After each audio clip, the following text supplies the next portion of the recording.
ENB awards में UP तक की धूम, बेस्ट इलेक्शन कवरेज और बेस्ट रीजनल वेबसाइट के जीते अवार्ड। आपका बहुत बहुत शुक्रिया। बरेली की मस्जिद में यूपी तक की टीम। कृष्ण गोपाल राज, मैं बरेली की नौमेला मस्जिद पे हूँ, जिसे 400 साल पुराना बताया जा रहा है। मस्जिद के वजूखाने में लगा है फवारा। यहाँ एक फुवारा भी है जिसको कहा जा रहा है कि ये भी बड़ा 100 साल से ऊपर पुराना है। और जहाँ भी देखा जाएगा पुरानी मस्जिदों में हर मस्जिद में एक हौज होगा, उसके अंदर फुवारा लगा हुआ होगा। ज्ञानवापी मस्जिद में सर्वे के बाद से ही हिंदू पक्ष मस्जिद के वजूखाने में शिवलिंग मिलने का दावा कर रहा है, तो वहीं मुस्लिम पक्ष उसे फवारा बता रहा है। अब शिवलिंग है या फवारा, ये तो कोर्ट को ही तय करना है। लेकिन यूपी तक की टीम ने ये जानने की कोशिश की कि देश की बाकी मस्जिदों में भी क्या इसी तरह के फवारे हैं जो दावे किए जा रहे हैं। इसी क्रम में हम बरेली की नौमेला मस्जिद में पहुंचे।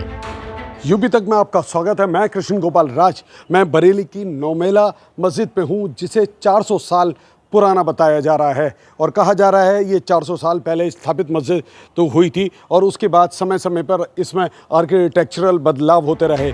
मस्जिद के अंदर हम जैसे ही वजूखाने में पहुंचे तो वजूखाना ठीक ज्ञानवापी मस्जिद के वजूखाने जैसा ही नजर आ रहा था और बीच में एक फवारा लगा था। हमने वहां मौजूद एक मौलाना से बातचीत की तो उन्होंने बताया कि वजूखाने में आखिर फवारा क्यों लगाया जाता है। यहाँ पर एक फुवारा भी है, मैं चाहूँगा कि ज़रा आप उसे दिखाइए। यहाँ एक फुवारा भी है जिसको कहा जा रहा है कि ये भी बड़ा 100 साल से ऊपर पुराना है, 400 साल कहा जा रहा है। आइए, एक मौलाना साहब हमारे साथ हैं, उनसे बात करते हैं, जो यहाँ का सारा कामकाज देखते हैं। क्या नाम है आपका, पूरा परिचय दीजिए और इसके बारे में बताइए। मैं रज़ाउर रहमान मेरा नाम है। ये मस्जिद काफ़ी पुरानी है। ये हौज़ जो होता है, इसके अंदर जो फुहारा होता है, ये पानी के ऊपर जो पत्ते आ जाते हैं उसको साफ़ करने के लिए होता है।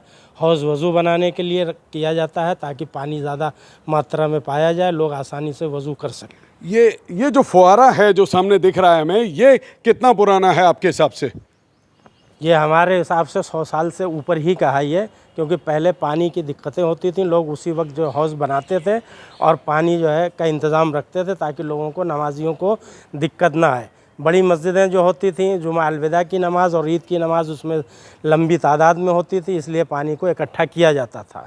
आजकल आसानी है, सभी मस्जिदों में जुमा और ईद की नमाज़ होती है, इसलिए पानी की उतनी वो नहीं होती, लेकिन पहले पानी की दुश्वारियाँ होती थी, इसलिए हौज़ बनाया जाता था। और जहाँ भी देखा जाएगा पुरानी मस्जिदों में हर मस्जिद में एक हौज़ होगा, उसके अंदर फुवारा लगा हुआ होगा। बराबर में क्योंकि काशी विश्वनाथ मंदिर है और कहा जा रहा है कि उसको मुग़लों ने निस्तबूत करके मंदिर को उसके ऊपर मस्जिद बनाई थी, इसलिए वो शिवलिंग है। इस पर आप क्या कहेंगे? क्या लग रहा है शेप के हिसाब से?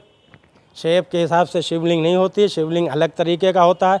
उस फुवारे के अंदर भी 37 मीटर का सुराख है, जिसको तीली डाल के देखा गया है, तो शिवलिंग के अंदर सुराख नहीं होता है।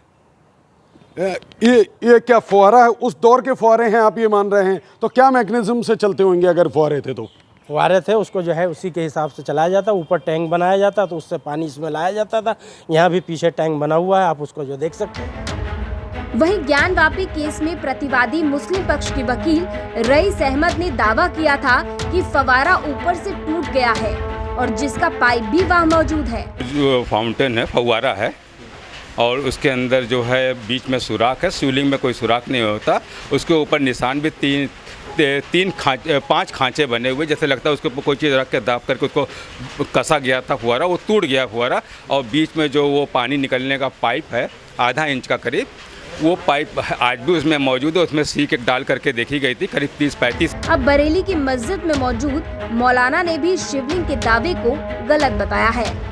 भी नहीं, कोई कापी भी नहीं दी गई। उस पर आदेश भी बहुत लंबा चौड़ा पारित कर दिया गया। नमाजियों की संख्या भी घटाकर 20 कर दी गई। हमको बाद में मालूम हुआ, जब हम लोग कोर्ट पहुंचे तब मालूम हुआ।